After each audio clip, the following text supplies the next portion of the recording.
मेरे प्यारे विद्यार्थियों और उन सभी लोगों को जो इस वीडियो को देख रहे हैं, मेरी तरफ से नमस्कार। आज से हम लोग एक नई क्लास स्टार्ट करने वाले हैं। नई क्लास मतलब नया चैप्टर स्टार्ट करने वाले हैं और वो चैप्टर, आपका जो नया चैप्टर स्टार्ट होने वाला है वो आज की क्लास में हाइट एंड डिस्टेंस। तो आज की क्लास क्योंकि फर्स्ट क्लास है हाइट एंड डिस्टेंस की, तो उसके एकदम बेसिक पॉइंट को सीखेंगे, जानेंगे, ताकि हमें कोई दिक्कत ना हो। जब हम लोग क्वेश्चन करने जाए तो वहां पर जब फिगर बनाने की बात आए तो वहां दिक्कत ना हो। और वहां पर रेशियो का यूज कैसे करना है, जो आपके एग्जाम में क्वेश्चन अधिकतर आते हैं, तो कौन सा रेशियो अधिकतर यूज होता है और उन रेशियो का किस तरीके से यूज करेंगे, तो उसके लिए आज की एकदम बेसिक क्लास है। और आज की इस क्लास में हम एक एक पॉइंट सीखते चलेंगे हम लोग।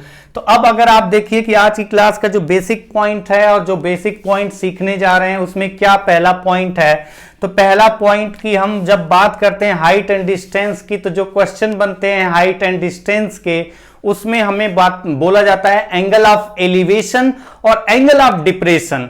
तो हमें यह पता होना चाहिए कि यह एंगल ऑफ एलिवेशन क्या होता है और एंगल ऑफ डिप्रेशन क्या होता है। पहली बात की मैंने यहां पर angle of elevation, angle of elevation बोला जाता है कि एंगल ऑफ एलिवेशन दिया जाता, बोला क्या जाता है एंगल ऑफ एलिवेशन, मतलब हम उसे बोलते हैं उन्नयन कोण। उन्नयन कोण एंगल ऑफ एलिवेशन, तो उन्नयन कोण। और दूसरा पार्ट आपका जो एंगल ऑफ एलिवेशन एक बोला जाता है और जो दूसरा पार्ट बोला जाता है वो बोला जाता है एंगल ऑफ डिप्रेशन। तो ये होता क्या है एंगल ऑफ डिप्रेशन? एक होता है आपका एंगल ऑफ एलिवेशन और एक होता है आपका एंगल ऑफ डिप्रेशन।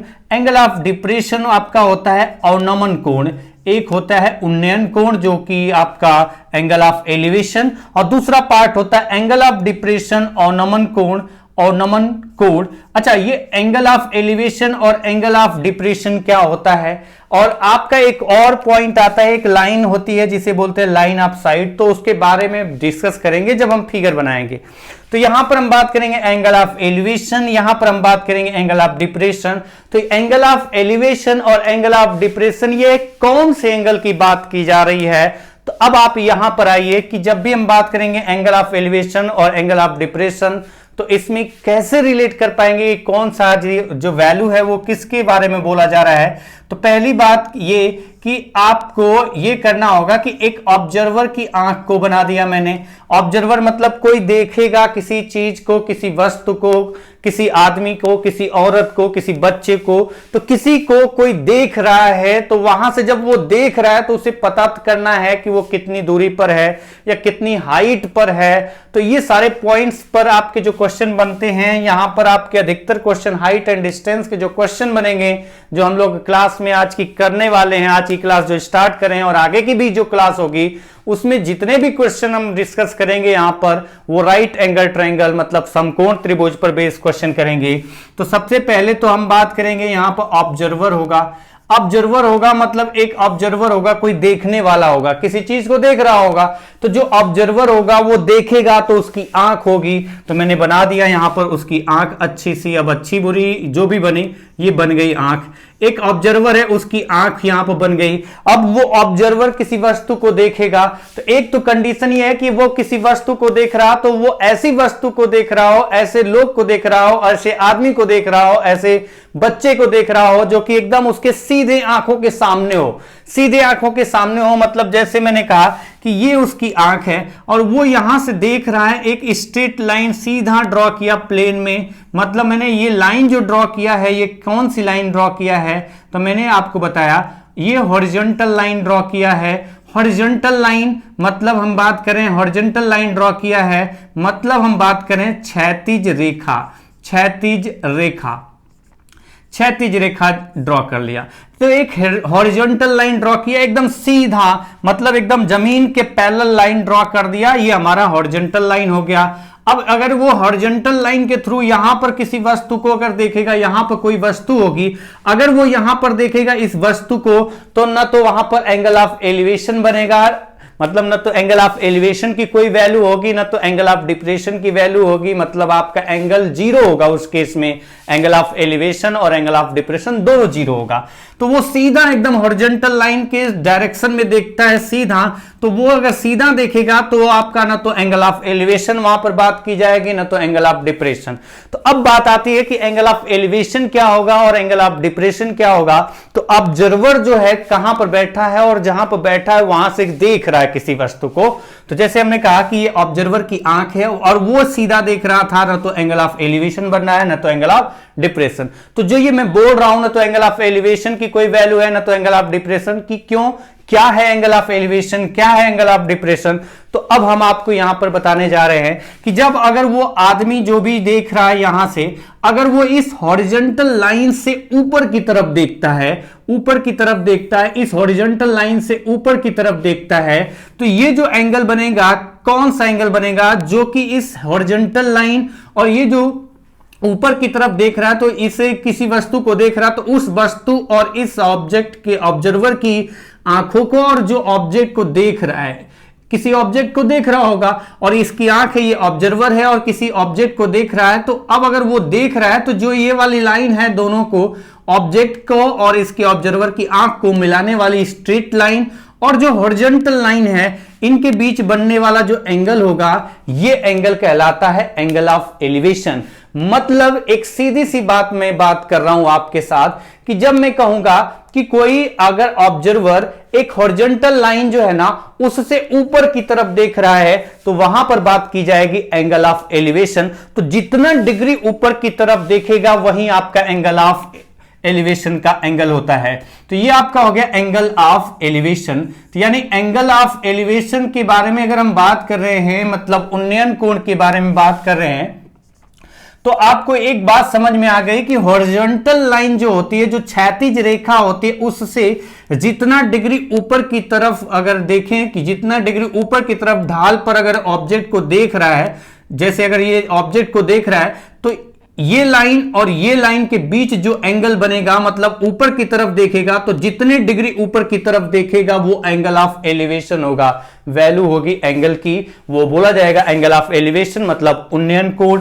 और अगर वही ऑब्जर्वर, अगर मैं कहता हूं कि वही ऑब्जर्वर ये सीधी रेखा में ना देख करके, ऊपर ना देख करके, अगर वो नीचे की तरफ देखे, अगर वो नीचे की तरफ देखे, मतलब यहां से मैंने एक लाइन ड्रॉ किया इस तरीके से, अगर वो नीचे की तरफ देखे, नीचे की तरफ देखेगा, तो जो हॉरिजॉन्टल लाइन आपकी ड्रॉ किया है मैंने यहां पर, इस हॉरिजॉन्टल लाइन से, ऑब्जर्वर की आंख से सीधा एक क्षैतिज रेखा ड्रॉ किया, उस हॉरिजॉन्टल लाइन से जितने डिग्री नीचे की तरफ देखेगा, ये आपका होता है, ये जो एंगल आपका बनेगा, ये एंगल ही कहलाता है angle of depression, angle of depression. तो इंग्लिश में जो आपका मीनिंग है, देख लेना, सही मैंने लिखा है वैसे, एंगल ऑफ डिप्रेशन। तो एंगल ऑफ एलिवेशन क्या होता है, तो हम कहेंगे, हमें कहना पड़ेगा और हमें जानना जरूरी है ये सारे पॉइंट्स, क्योंकि क्वेश्चन में जब इसका यूज होगा तो हमें पता होना चाहिए कि कौन से एंगल के बारे में बात की जा रही है। तो एंगल ऑफ एलिवेशन की बात की जाएगी, मतलब ऑब्जर्वर जितना डिग्री हॉरिजॉन्टल लाइन से ऊपर की तरफ देख रहा है, जितना डिग्री ऊपर की तरफ देख रहा है, वो आपका एंगल ऑफ एलिवेशन, मतलब उन्नयन कोण होता है। और अगर ऑब्जर्वर नीचे की तरफ देख रहा है, किससे? हॉरिजॉन्टल लाइन से।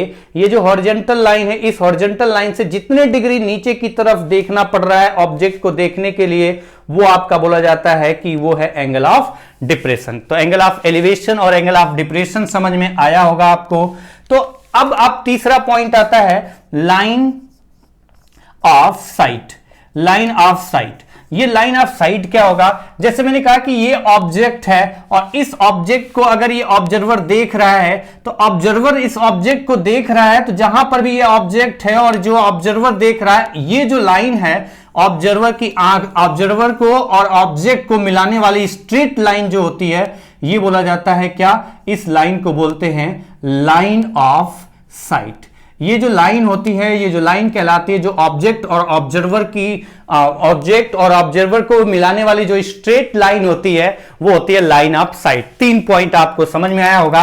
एंगल ऑफ एलिवेशन मतलब हम क्षैतिज रेखा से, हम का मतलब है जो ऑब्जर्वर है, जो देखने वाला है, वो क्षैतिज रेखा से जितने डिग्री ऊपर की तरफ देख रहा है वो एंगल ऑफ एलिवेशन, जो ऑब्जर्वर है क्षैतिज रेखा से जितना डिग्री नीचे की तरफ देख रहा है वो एंगल ऑफ डिप्रेशन। और आपका तीसरा पॉइंट है लाइन ऑफ साइट, यानी ऑब्जेक्ट और ऑब्जर्वर को मिलाने वाली जो स्ट्रेट लाइन होती है उसे बोलते हैं लाइन ऑफ साइट। अच्छा, अगर इसी फिगर को थोड़ा सा अलग तरीके से अगर हम बात करें, अलग तरीके से बना करके बताएं आपको, तो आप इस पॉइंट को भी समझना, एक एक पॉइंट आपको समझना इंपॉर्टेंट है। जैसे मैंने कहा कि एक तो ये आपका हो गया पोल, ये आपका हो गया एक पोल।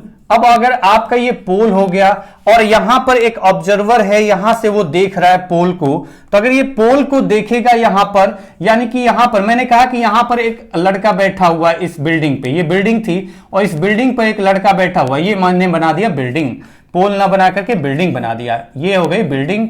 और इसमें खिड़की दरवाजे जो लगाना हो लगा लीजिए, ये बहुमंजिली बिल्डिंग है, बहुत सारे मंजिल है इसमें। और यहां पर एक जो है लड़का बैठा हुआ है, मैंने कहा यहां पर राम बैठा है, यहां पर राम बैठा है, राम यहां पर बैठा है पैर लटका करके, और यहां पर राम बैठा है। और जमीन के पर आपका यहां पर कुछ दूरी पर, यहां से कुछ दूरी पर, कहां से कुछ दूरी पर, बिल्डिंग के बॉटम से आपका कुछ दूरी पर बैठा है कौन, ये सीधी रेखा मैंने ड्रॉ किया, ये हॉरिजॉन्टल लाइन एक तरह से हो गई, यहां पर बैठा है, वहां राम बैठा है, यहां श्याम बैठा है। तो यहां से श्याम राम को देख रहा है, राम श्याम को देख रहा है और श्याम राम को देख रहा है। यानी अगर आपका राम बैठा है बिल्डिंग के ऊपर और श्याम बैठा है जमीन पर इस बिल्डिंग के बॉटम से कुछ दूरी पर, और ये इसको देख रहा है, तो जो अगर ये देख रहा है इसको, तो आप कहेंगे कि यहां पर आपका जो ये वाली लाइन होगी इनको मिलाने वाली, ये लाइन कहलाती क्या है, line of site, line of site. ये जो लाइन होगी, जो राम को, अगर श्याम राम को देख रहा है तो श्याम ऑब्जेक्ट हुआ, श्याम अगर राम को देख रहा है तो ऑब्जर्वर हो गया श्याम और ऑब्जेक्ट हो गया राम। और अगर राम श्याम को देख रहा है तो जो देख रहा है वो ऑब्जर्वर और जिसको देख रहा है वो ऑब्जेक्ट। तो अब आप पॉइंट आता है कि इन दोनों को मिलाने वाली, ऑब्जर्वर और ऑब्जेक्ट को मिलाने वाली जो स्ट्रेट लाइन होती है लाइन ऑफ साइट कहलाती है। तो अगर मैं कहता हूं कि श्याम आपका ऑब्जर्वर है, अगर श्याम ऑब्जर्वर है मतलब ये आपका ऑब्जर्वर है, तो ये देखेगा राम को। तो अगर श्याम राम को देखेगा, कौन, श्याम राम को देखेगा, तो श्याम हो गया ऑब्जर्वर और राम हो गया क्या, ऑब्जेक्ट। राम हो गया क्या, ऑब्जेक्ट। श्याम हो गया ऑब्जर्वर और राम हो गया ऑब्जेक्ट। तो अब अगर यहां पर एंगल कुछ तो बनेगा, यहां पर जो एंगल बनेगा थीटा, ये आपका जो एंगल बनेगा थीटा, ये एंगल होगा एंगल ऑफ एलिवेशन, इसी बोलते हैं एंगल ऑफ एलिवेशन। ये मैं बार बार क्यों बता रहा हूं, ये ध्यान रखना है, राइट एंगल ट्रायंगल की बात कर रहा हूं, ये होगा एंगल ऑफ एलिवेशन। ये पॉइंट आपका क्लियर हो गया, ये होगा एंगल ऑफ एलिवेशन। अब अगर यहां पर ये एंगल ऑफ एलिवेशन हो गया तो एंगल ऑफ डिप्रेशन क्या होगा। अब बात ये आती है कि एंगल ऑफ डिप्रेशन क्या होगा, तो आप यहां पर आइए कि अगर मैं कहता हूं कि अगर मैं श्याम को ऑब्जेक्ट ना बनाकर, ऑब्जर्वर ना बना करके मैं उल्टा कर देता हूं, मतलब मैंने कहा कि श्याम हो गया ऑब्जेक्ट, श्याम हो गया ऑब्जेक्ट और राम हो गया ऑब्जर्वर, राम हो गया ऑब्जर्वर और श्याम हो गया ऑब्जेक्ट। मतलब कौन देख रहा है, राम देख रहा है। किसको देख रहा है, श्याम को देख रहा है।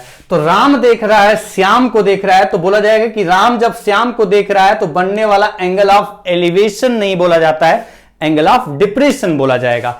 तो राम देख रहा है अगर श्याम को, तो वो ऊपर की तरफ देख रहा है या नीचे की तरफ। तो आपको पता है कि जब राम देख रहा है श्याम को, तो जो हॉरिजॉन्टल लाइन है, जहां पर भी राम है आपका यहां पर, वहां पर हॉरिजॉन्टल लाइन ड्रॉ किया, और जो हॉरिजॉन्टल लाइन ड्रॉ किया तो हमें पता है राम अगर श्याम को देख रहा है तो वो ऊपर की तरफ देख रहा है या नीचे की तरफ, क्योंकि श्याम अगर राम को देख रहा था तो वो हॉरिजॉन्टल लाइन ड्रॉ किया श्याम के पास से, और उससे देखें तो वो श्याम को, जब राम को देख रहा था तो ऊपर की तरफ देख रहा था, तो जितने डिग्री ऊपर की तरफ देख रहा था ये एंगल ऑफ एलिवेशन हो गया।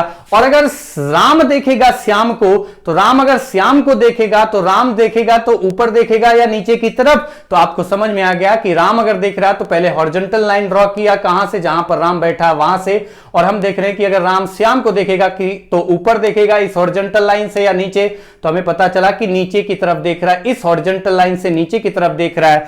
तो जितने डिग्री नीचे की तरफ देखना पड़ रहा है ये हो जाएगा angle of depression, angle of depression. और ये पॉइंट भी आप ध्यान रखना, कौन सा पॉइंट, की आपको ये पॉइंट भी ध्यान रखना है कि एंगल ऑफ डिप्रेशन और एंगल ऑफ एलिवेशन इस तरीके के फिगर में क्या होता है कि अगर ये दो लाइन है, ये हॉरिजॉन्टल लाइन है, ये भी हॉरिजॉन्टल लाइन है, और अगर ये दोनों हॉरिजॉन्टल लाइन है और यहां से एक लाइन ड्रॉ किया, ये अगर एक लाइन ड्रॉ किया तो ये वाला एंगल और ये वाला जो एंगल होता है, ये अगर आप पढ़ोगे, जब ज्योमेट्री पढ़ा जाएगा, लाइंस एंगल्स पढ़ेंगे, उसमें पैरेलल लाइन पढ़ेंगे ना, तो वहां पर देखेंगे, समझेंगे, प्रूव करके मैं बताऊंगा कि ये दोनों बराबर होते हैं। तो आप देखिए ये आपका हॉरिजॉन्टल लाइन हो गया, ये भी हॉरिजॉन्टल लाइन हो गया, और ये आपका लाइन जो ड्रॉ किया है, जो आपका लाइन ऑफ साइट है, मतलब हम कह सकते हैं ये लाइन ऑफ साइट है।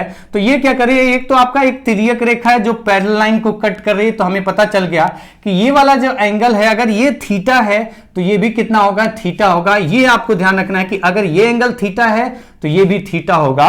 ये पॉइंट अगर आप ध्यान रखें तो कोई दिक्कत नहीं होगी। मेरा मतलब जो मैंने बताया है, मुझे पूरा भरोसा है कि जो मैंने बताया बहुत इत्मीनान से बताया, एक एक पॉइंट बताया है, तो ये पॉइंट आपको समझ में आया होगा। अब थोड़ा सा आगे बढ़ते हैं।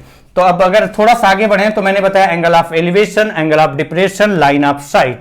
तीसरा अगर आगे पॉइंट चलें, तीसरा पॉइंट अगर आप देखें तो क्या आता है, वो आपका आता है जो आपके एग्जाम में क्वेश्चन आते हैं, वो एंगल कौन कौन से होते हैं जिस पर आपके एग्जाम में आपके क्वेश्चन जो पूछे जाते हैं उनके बारे में डिस्कस करेंगे।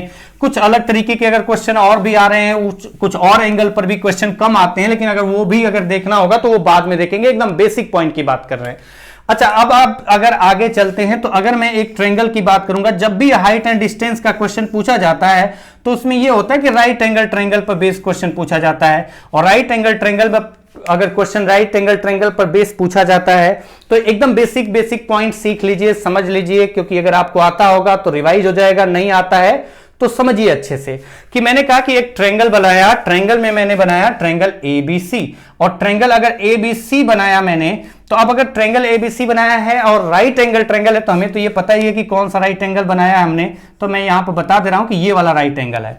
और आपको पता है कि ट्रायंगल के तीनों एंगल का जो सम होता है, ये आपको पता होना चाहिए कि तीनों एंगल का सम जो होता है वो होता है 180 डिग्री, 180 डिग्री। और अगर 180 डिग्री तीनों एंगल का सम होता है तो आप कहेंगे कि अगर ये थीटा होगा, अगर एंगल सी थीटा होगा तो एंगल ए कितना होगा, अगर ये थीटा होगा तो एंगल ए कितना होगा। तो आपको पता है कि ये 90 हो गया, टोटल तीनों का सम 180 होता है। अगर मैं कहता हूं कि ये 90 हो गया, और अगर ये 90 हो गया, और अगर ये 90 हो गया तो 90 जाएगा इधर तो बचेगा 90, तो a प्लस सी बराबर 90 हो जाएगा। तो अगर c की वैल्यू अगर आपको पता है थीटा है तो a की वैल्यू कितना होगी, 90 माइनस थीटा।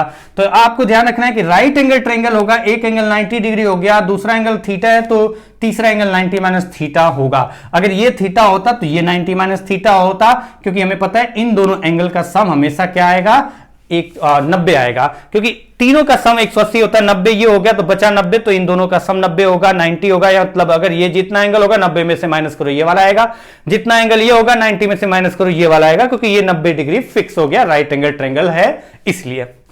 अच्छा, अब अगर इसमें चले और अगला पॉइंट आपको देखना है, अगला पॉइंट क्या है, तो अगला पॉइंट ये है कि राइट एंगल ट्रायंगल अगर आपने बनाया, राइट एंगल ट्रायंगल आपने अगर बनाया, तो राइट एंगल ट्रायंगल में आपको ध्यान रखना है 3 साइड है, उन 3 साइड का नाम दिया गया है। राइट एंगल ट्रायंगल में जो 3 साइड होती हैं उन तीनों साइड का नाम दिया जाता है। अब तीनों साइड का जो नाम दिया जाता है तो उसमें सबसे पहला पॉइंट यह है कि राइट एंगल ट्रायंगल में जो 90 डिग्री के सामने वाली साइड होती है, 90 डिग्री के सामने वाली साइड होती है, वो 90 डिग्री के सामने अगर हम इसमें साइड देखें तो ए बी सी में 90 डिग्री के सामने कौन सी साइड है, ए सी, तो ये आपका होता है हाइपोटेन्यूज। तो ये क्या होता है, हाइपोटेन्यूज। तो आप इसको क्या बोलते हैं हिंदी में, तो हिंदी में बोलते हैं इसको कर्ड, हिंदी में इसको बोलते हैं कर्ड। अब अच्छा, इसके बाद आपका दो और बनते हैं, दो और साइड है, उन साइड का भी नाम है। तो जो 90 राइट एंगल ट्रायंगल में जो 90 डिग्री के सामने की साइड होती है वो होती क्या है, कर्ड। बाकी हिंदी इंग्लिश दोनों लिख दिया मैंने। दूसरा पॉइंट आता है कर्ड हो गया। उसके बाद आप क्या करेंगे कि कोई एक एंगल का नाम देंगे इसमें से, क्योंकि ये 90 डिग्री है तो इसमें से कुछ एंगल होगा, कोई एक जो एंगल होगा 90 में से माइनस करेंगे तो दूसरा एंगल आएगा। तो मैंने कहा कि ये थीटा है। तो जिस एंगल को हमेशा जिस एंगल के साथ रेशियो रिलेट किया जाता है, ट्रिग्नोमेट्री जो रेशियो यूज करते हैं, तो जो एंगल दिया होता है उसके सामने की साइड को हमेशा क्या मानते हैं हम लोग, परपेंडिकुलर। जो आपका एंगल दिया होता है उस एंगल के सामने की साइड को हमेशा हम मानते हैं क्या, परपेंडिकुलर। अगर एंगल ये वाला होगा तो इसके सामने ये परपेंडिकुलर होगा, ये वाला तो केस से फिक्स है। तो परपेंडिकुलर मतलब हम बोलते हैं इसको लंब। और जो बच गया साइड वो आपका क्या होता है, बेस। जो बच गया साइड वो होता है बेस। बेस मतलब आधार, बेस मतलब आधार यहां पर। तो आपका हिंदी में बोलते हैं आधार और बेस बोलते हैं इंग्लिश में। ये होता है लंब और ये होता है कर्ड। अच्छा, इसमें आपका एकदम बेसिक पॉइंट डिस्कस कर रहे हैं। और बेसिक पॉइंट में क्या डिस्कस कर रहे हैं कि अगर आपसे बोला जाए कि टेन थीटा की वैल्यू क्या होगी, तो आपको पता होना चाहिए कि टेन थीटा की बात कर रहे हैं तो आपको पता है कि जिस एंगल की टेन के साथ जो एंगल दिया गया है उस एंगल के सामने की साइड हमेशा क्या मानी जाएगी, परपेंडिकुलर। अगर ये वाला एंगल अल्फा होता है और बोला जाता है टेन अल्फा, तो ये एंगल के सामने की साइड परपेंडिकुलर मानी जाती, तो ये बेस हो जाता है। ये पॉइंट ध्यान रखना। बाकी हम लोग जब ट्रिग्नोमेट्री पढ़ेंगे तो पूरा डिटेल से पढ़ेंगे और इसी वजह से 90 प्लस माइनस थीटा पर चेंज कैसे होता है उसको भी सीखेंगे एकदम बेसिक पॉइंट से। बट बस इतना ध्यान रखिए कि जो भी आपका टेन कॉट साइन जो भी दिया जाता है उसके साथ जो एंगल दिया जाता है उस एंगल के सामने की साइड हमेशा परपेंडिकुलर ली जाती है। और 90 डिग्री के सामने का तो फिक्स है, तो बाकी तीसरा जो साइड बचता है वो बेस होता है। और अगर टेन थीटा की बात की जाए तो टेन थीटा जो आपका होता है वो होता है लंब बटे आधार। लंब बटे आधार यानी टेन थीटा जो होता है वो होता है टेन थीटा के अगर इंग्लिश में लिखें तो ये होता है परपेंडिकुलर अपॉन बेस। तो एकदम बेसिक पॉइंट डिस्कस कर रहा हूं, एकदम बेसिक पॉइंट। ये टेन का यूज क्यों कर रहा हूं, क्योंकि आपको बहुत सारे क्वेश्चन मिलेंगे, बहुत सारे नहीं कुछ क्वेश्चन मिलेंगे जिसमें आपका टेन का रेशियो अगर नहीं पता है आपको कौन सी दो साइड का रेशियो होता है तो वो आपको दिक्कत क्रिएट करेगा। चलिए आते हैं जो क्वेश्चन का अगला पॉइंट है। ये जो छोटे छोटे पॉइंट बता रहा हूं ये आप हमेशा ध्यान रखना, तो दिक्कत नहीं होगी आगे जब आप क्वेश्चन करेंगे तो। अच्छा, अगर अब आगे बढ़ते हैं तो आपके जो क्वेश्चन आते हैं वो आपका आता है 30 डिग्री, 30 डिग्री, 60 डिग्री, 90 डिग्री, इन तीन एंगल। और इसके बाद तीन और एंगल लिख लेते हैं 45 डिग्री, 45 डिग्री एंड 90 डिग्री। तो ये आपके जो क्वेश्चन बनते हैं अधिकतर आपके एग्जाम में जो क्वेश्चन आए हुए, मैं ये नहीं कह रहा हूं कि केवल इसी पर बेस्ड क्वेश्चन होते हैं, बाकी जो भी कंडीशन होती है कॉम्प्लीमेंट्री एंगल या फिर कुछ और भी जो एंगल होते हैं 15 डिग्री, 75 डिग्री, 15 डिग्री, 75 डिग्री, तो वो मैं बताऊंगा। लेकिन मैक्सिमम क्वेश्चन जब इस पर बनते हैं तो जो मैक्सिमम क्वेश्चन बनते हैं पहले उसके बेसिक को डिस्कस कर लेते हैं, उस पर क्वेश्चन करेंगे, फिर आप एक एक स्टेप आगे बढ़ेंगे तो आपको ज्यादा बेहतर तरीके से समझ में आ जाएगा। तो ये आपका जो रेशियो 30, 60, 90, इसके बीच में 45, 45 और 90, इन दो ट्रायंगल के बारे में बात करें। ट्रायंगल मतलब तीन एंगल होंगे, तीन एंगल मैंने बना दिया, एक ये वाला और एक ये वाला। तो चलिए पहले इसको देखते हैं। अब अगर इसको देखें तो इसका एक फिगर बनाते हैं। फिगर कैसे बनेगा तो वो बनाने आपको आता है। राइट एंगल ट्रायंगल बना दिया और राइट एंगल ट्रायंगल में अगर मैंने राइट एंगल ट्रायंगल बनाया तो ये 90 डिग्री है ही, 90 डिग्री है ही, ये आपका हो गया 45 डिग्री। अगर ये 45 डिग्री होगा तो ये भी कितना होगा, 45 डिग्री होगा, क्योंकि दोनों का सम 90 होता है। ये 90 हो गया तो बचा 90, तो 45 ही हो गया तो 45 ही होगा। अब आप बताइए कि इनमें रिलेशन क्या आ रहा है, तो रिलेशन ऐसे आएगा। रिलेशन कैसे आएगा, रिलेशन ऐसे आएगा कि यहां पर अगर हम कहें कि tan 45 की वैल्यू कितनी होगी, तो tan 45 की वैल्यू मैं अगर इसका नाम दे दूं कुछ ऐसे ही A, B और C, अगर मैं इसका नाम ABC देता हूं तो tan 45 की वैल्यू, यहां से नाम हटा देते हैं, कुछ यहां पर यूज नहीं है, तो चलिए tan 45 वैल्यू अगर निकालना हो तो tan 45 इज इक्वल टू लंब बटे आधार परपेंडिकुलर अपॉन बेस। तो अगर मैं ये वाला एंगल ले रहा हूं तो परपेंडिकुलर कौन होगा, साइड AB, परपेंडिकुलर साइड कौन सी होगी, AB, और अपान बेस कौन सा होगा, बेस आपका होगा ये वाला, क्योंकि ये तो आपका कर्ड है, बेस नहीं है, तो ये वाला बेस होगा यानी कि BC। तो आप बताइए कि tan 45 की वैल्यू होती कितनी है, ये आपको पता होना चाहिए। tan 45 की वैल्यू कितनी होती है, अगर आपको नहीं पता है तो वहां दिक्कत आ जाएगी। तो tan 45 की वैल्यू होती है 1। अगर tan 45 की वैल्यू 1 होती है तो इसको हटा के 1 लिखा, यानी BC is equal to AB। तो यहां से निकल के आया AB बराबर BC। यहां से निकल के क्या आया, तो यहां से निकल के आया AB बराबर BC। और अगर AB बराबर BC आ गया तो हम कहेंगे कि अगर ये 1 रेशियो होगा तो ये भी क्या रेशियो होगा, 1 होगा। अगर ये 2 होगा तो ये भी 2 होगा। अगर ये 3 होगा तो ये भी 3 होगा। अगर ये x होगा तो ये भी x होगा। अब अगर ये की वैल्यू निकालें कि अगर ये 1 होगा रेशियो के अकॉर्डिंग तो ये 1 होगा, तो 90 डिग्री के सामने क्या होगा, तो पाइथागोरस थ्योरम आपको पता है क्या, हाँ पता होगी, पता होनी चाहिए। पता होनी चाहिए क्या कि आपने पढ़ा होगा कर्ड का स्क्वायर, आपने पढ़ा होगा कर्ड का स्क्वायर, यानी कर्ड का स्क्वायर मतलब हम कह सकते हैं h का square is equal to p square plus b square, यानी लंब का स्क्वायर प्लस आधार का स्क्वायर। ये पॉइंट आपने पढ़ा होगा। तो आप यहां से समझ पाएंगे कि अगर ये वैल्यू निकालनी है तो कर्ण का स्क्वायर मतलब इसका स्क्वायर बराबर इसका स्क्वायर प्लस इसका स्क्वायर, यानी 1 स्क्वायर 1 प्लस 1 स्क्वायर 1। तो 1 स्क्वायर 1 प्लस 1 स्क्वायर 1 बराबर h स्क्वायर। तो आप बताइए बराबर 2 आया, तो h की वैल्यू कितनी आ जाएगी, तो आप निकाल लेंगे यहां से कि √2 आ जाएगा। तो आपको समझ में आ गया, यहां से एक रेशियो बना कि 45 45 और 90 है, तो 45 के सामने का साइड 1 होगा तो दूसरे 45 के सामने का साइड भी 1 होगा, और 90 के सामने उसी ट्रायंगल में जो साइड का रेशियो होगा वो 2 होगा। तो 45 डिग्री के सामने की साइड, 45 डिग्री के सामने की साइड और 90 डिग्री के सामने की साइड का रेशियो 1 1 और √2 होता है। ये पहला बेसिक पॉइंट, पहला कंसेप्ट। इसके बाद अगले कंसेप्ट पे चलते हैं। नेक्स्ट पॉइंट, नेक्स्ट कंसेप्ट है ये वाला पार्ट। और ये वाला पार्ट अगर देखें तो इस वाले पार्ट में थोड़ा सा ध्यान से समझे, कोई दिक्कत नहीं आएगी। बहुत बेसिक पॉइंट के बारे में डिस्कस कर रहा हूं, लेकिन उस बेसिक पॉइंट का जो बेसिक है, आधार है, उसको मैं बता रहा हूं। मैंने कहा कि एक ट्रायंगल बनाया, राइट एंगल ट्रायंगल। फिर से मैंने एक राइट एंगल ट्रायंगल बनाया और राइट एंगल ट्रायंगल में 3 साइड मैंने लिख दिया A B C, तीनों साइड लिख लिया। राइट एंगल ट्रायंगल बनाया, 3 साइड लिख लिया A B C। ये एंगल 90 डिग्री है, ये एंगल 90 डिग्री है, और ये एंगल कितना हमने ले लिया, 30 डिग्री। अगर आपका ये 90 डिग्री है, ये 30 डिग्री है, तो ये कितना होगा, क्योंकि हमें पता है कि ये 90 है, तो इन दोनों का सम भी 90 आएगा। तो अगर एक 30 है तो दूसरा 90 माइनस 30 इज इक्वल टू 60 आएगा।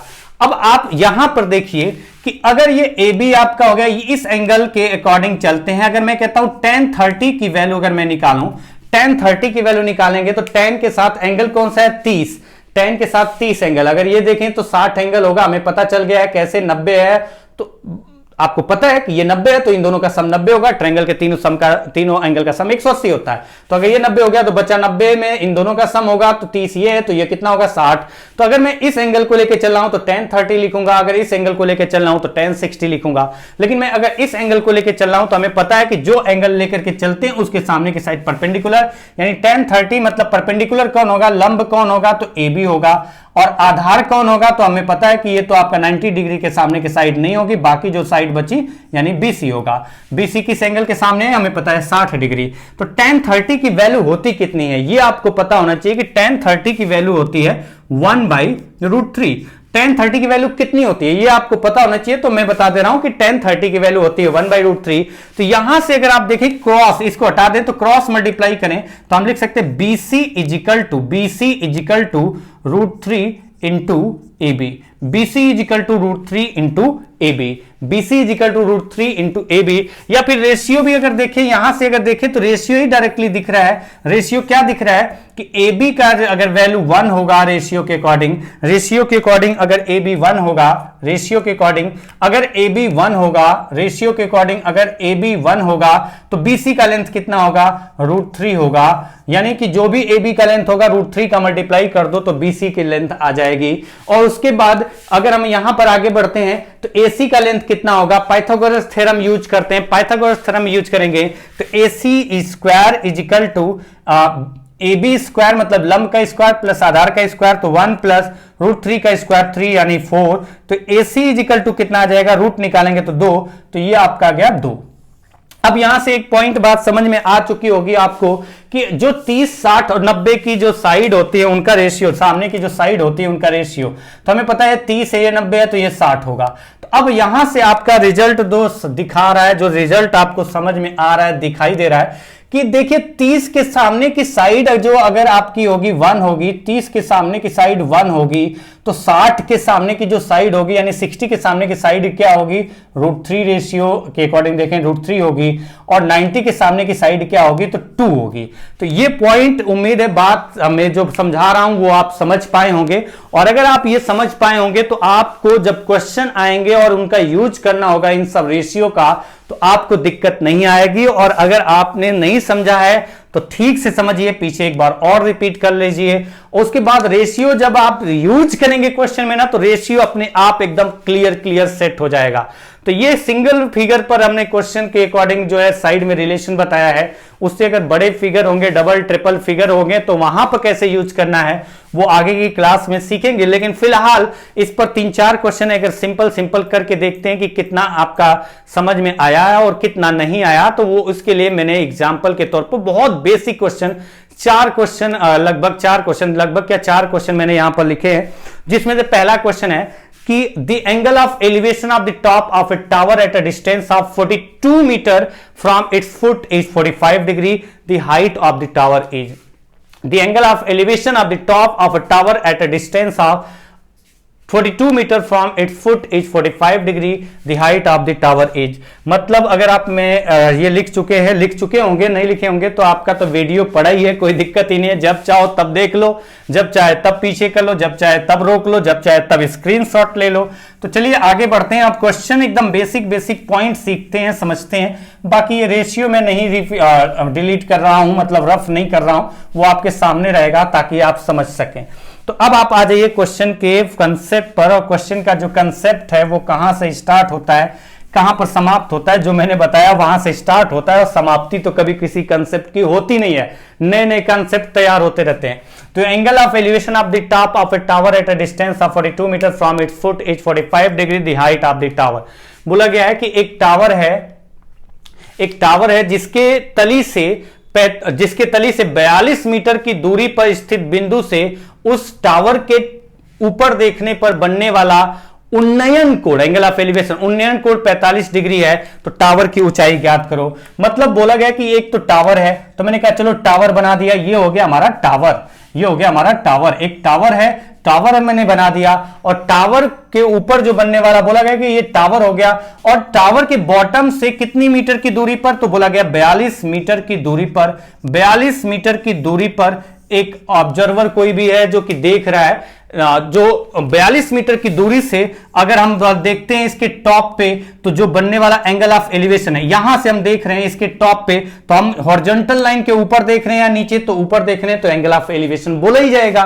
तो अब आप देखिए कि बोला गया कि एक टावर है, उस टावर के बॉटम से 42 मीटर की दूरी से उसके ऊपर, टावर के ऊपर देखने पर जो बनने वाला एंगल ऑफ एलिवेशन है, तो हॉरिजॉन्टल लाइन जो ये है, और इसका जो लाइन ऑफ साइट है वो ऑब्जर्वर और ऑब्जेक्ट को मिलाने वाली लाइन, इनके बीच जो एंगल बन रहा है, कितने डिग्री ऊपर देख रहा है, वही एंगल ऑफ एलिवेशन है। कितना दिया गया, 45 डिग्री है, 45 डिग्री है। तो हमें तो ये पता है कि ये 90 डिग्री है।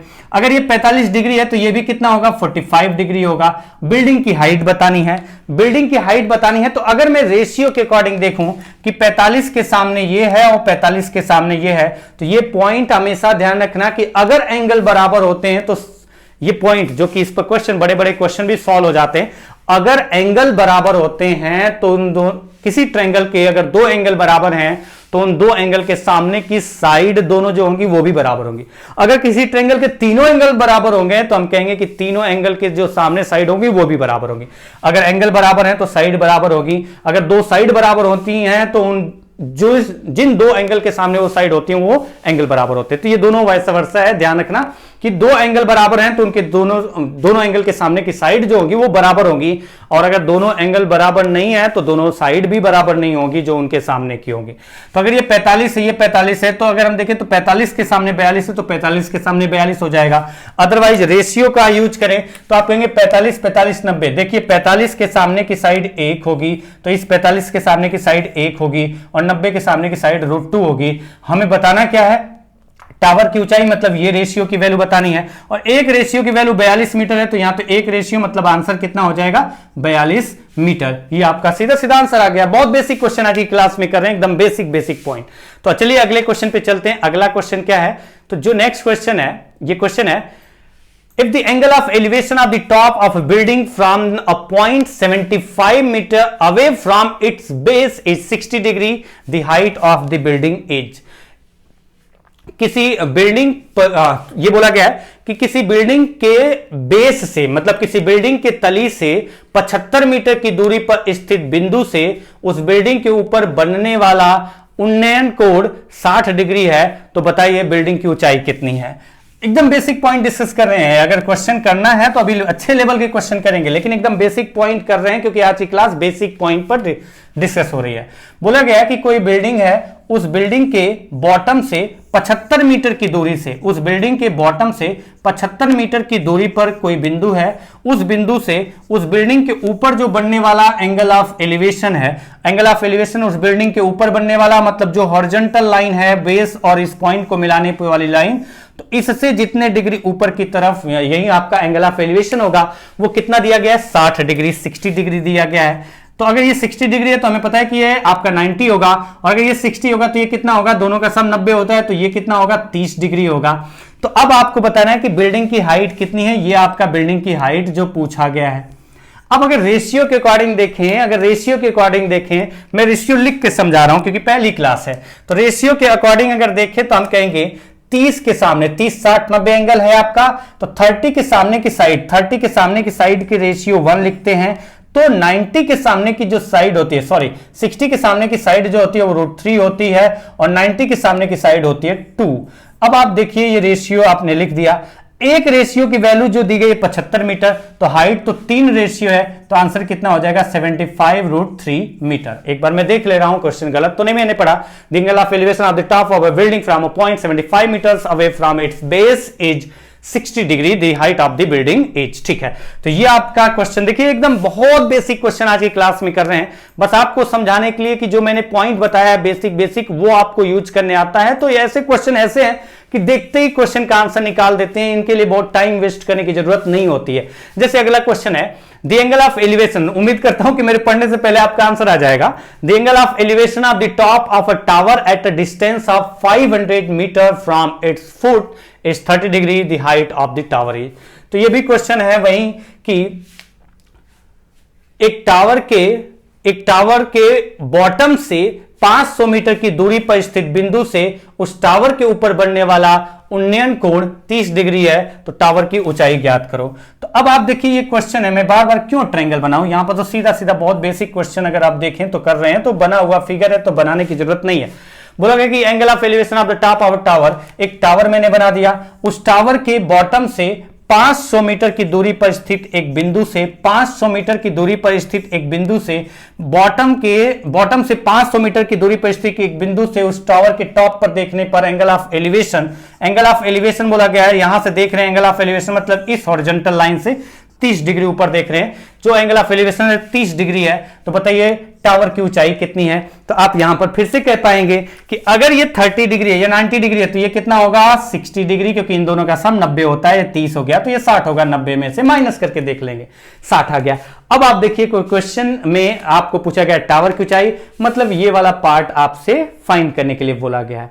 तो अगर ये फाइंड करने के लिए बोला गया है तो हम कहेंगे 30 के सामने की साइड अगर 1 है तो 60 के सामने की साइड क्या होगी, 30 के सामने की साइड को अगर 1 लेंगे, 30 60 90, 30 के सामने की साइड 1 रेशियो होगा, तो 60 के सामने की जो साइड होगी, 60 के सामने की साइड जो होगी वो √3 होगी, और 90 के सामने की जो साइड होगी वो 2 होगी।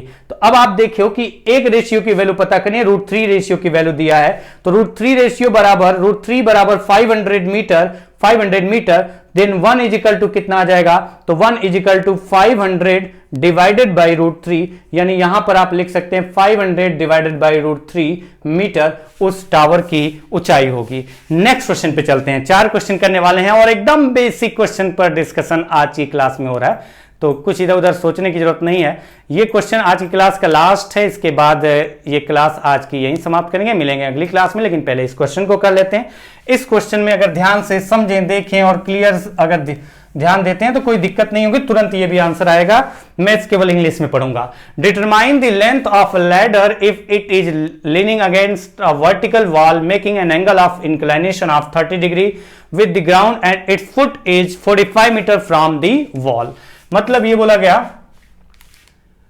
एक वर्टिकल वॉल है, ये वर्टिकल मतलब आपका होता है क्या, ये वाली जो सीधा सीधा इस तरीके से, ये हॉरिजॉन्टल होता है लाइन और ये वर्टिकल होता है। एक वर्टिकल दीवार है, ये आपका हो गया वॉल, ये हो गया वर्टिकल वॉल। तो वर्टिकल वॉल के बारे में बोला गया है कि एक वर्टिकल वॉल है, उस पर एक लैडर मतलब सीढ़ी लगाई गई है। सीढ़ी लगाई गई है कैसी, वो जो आपने देखा होगा कभी, तो ये सीढ़ी लगाई गई है कुछ ऐसे, और वो सीढ़ी जो है बॉटम कहां पर है उस सीढ़ी का, तो इसके जो वॉल है उसके बॉटम से कितनी दूरी पर है वो सीढ़ी, इस बॉटम से कितनी दूरी से वो ऐसे करके लटकाई गई है, तो बताया गया 45 मीटर की दूरी से लटकाई गई है। और कितना एंगल ऑफ एलिवेशन बताया गया है, तो वो बताया गया 30 डिग्री। तो बताना यह है ठीक है। Determine the length of the ladder, मतलब इसका लेंथ बताना है, ये वाला जो लेंथ है ना इस लैडर का, सीढ़ी का, वो आपको बताना है कितना है। तो ये जो लैडर है इस पूरे का लेंथ बताना है, ये वाला आपको लेंथ बताना है कि ये कितना है। इससे ऊपर आप जा रहे हो, दीवार के ऊपर से नहीं चढ़ रहे हो, ये इससे लैडर से चढ़ रहे हो, तो इसका लेंथ बताना है। ये 30 डिग्री, आप देखना ध्यान से समझना, कोई दिक्कत नहीं होगी। 30 है, 90 ये तो है ही, तो ये कितना होगा 60 डिग्री। अच्छा, अगर ये 60 डिग्री होगा तो 30 डिग्री के सामने की साइड को अगर 1 लेते हैं आप, तो 60 डिग्री के सामने की साइड क्या होगी, √3 होगी। और आपका 90 डिग्री के सामने की साइड क्या होगी, 2 होगी। तो अब आप देख सकते हैं यहां से √3 रेशियो की वैल्यू 45 है, तो √3 रेशियो बराबर 45 है, तो एक रेशियो बराबर आ जाएगा 45/√3, जो कि आता है 15√3। अगर आपको कंफ्यूजन हो तो मैं बता दूं कि 45 होता है 15 × 3, और 15 × 3 को लिख सकते हैं 15 × √3 और जब √3 से डिवाइड करेंगे तो एक √3 कैंसिल हो जाएगा, तो 15√3 आ जाएगा। एक रेशियो आ गया 15√3, और आपको बताना है 2 रेशियो का वैल्यू, मतलब आप आंसर दे पाएंगे तुरंत 30√3। मतलब लैडर की जो लेंथ होगी वो 2 रेशियो होगी, तो कितना आंसर होगा 30√3। तो चलिए, आज की क्लास एकदम बेसिक पॉइंट था हाइट एंड डिस्टेंस का, मैंने समझाया है। कुछ और एंगल के बारे में हम डिस्कस करेंगे, वो बाद में डिस्कस करेंगे, उस पर क्वेश्चन भी करेंगे, क्योंकि उसमें आपका एक फार्मूला यूज होता है, उस फार्मूले का कैसे यूज करके हम उस एंगल की वैल्यू निकालते हैं, जो कि 15 डिग्री, 75 डिग्री में और 90 डिग्री के जो ट्रायंगल बनते हैं, राइट एंगल ट्रायंगल 15, 75 और 90, तो वो जब हम लोग करेंगे तब करेंगे। मैक्सिमम क्वेश्चन इस पर आते हैं, तो पहले इस बेसिक कंसेप्ट पर क्वेश्चन करते चलेंगे, सीखते चलेंगे। आगे के क्वेश्चन जो होंगे थोड़ा सा लेवल बढ़ेगा, बढ़ता जाएगा और अच्छे लेवल तक जाएंगे। फिलहाल आज की क्लास पहली क्लास थी, एकदम बेसिक क्लास थी, बेसिक पॉइंट बताया, तो उस बेसिक पॉइंट पर मैंने 4 एकदम सिंपल क्वेश्चन कराए। फिलहाल आज की क्लास यहीं समाप्त करते हैं, मिलते हैं अगली क्लास में, तब तक के लिए नमस्कार।